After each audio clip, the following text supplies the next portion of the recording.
Using this protocol, we can measure the aerosol optical thickness of the atmosphere using the handheld globe sun photometer with an accuracy that is acceptable to the atmospheric science community. The advantage of this technique is that it can be used by everyone, from high school students to college students. The globe sun photometer is robust and can be used in remote and hard-to-access areas.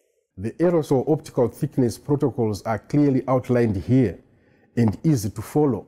When taking AOT measurements, it is always best to work in pairs. A visual demonstration helps to understand the technique of aligning the sun photometer with the sun.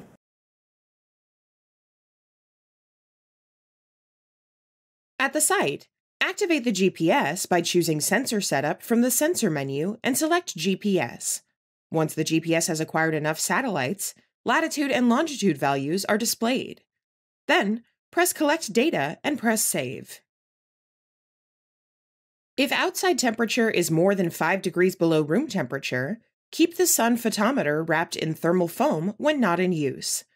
When taking measurements during hot summer months, keep the sun photometer in the shade when not in use.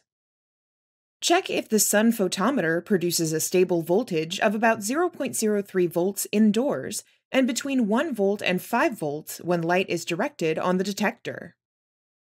To record the air temperature, turn the rotary switch to T and record the voltage reading on the voltmeter.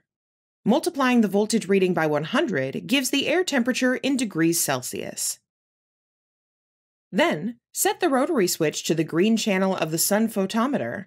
With one person sitting on the chair and resting his or her arms on the table, align the sun photometer so that the light passing through the hole on the top bracket produces a sunlight spot.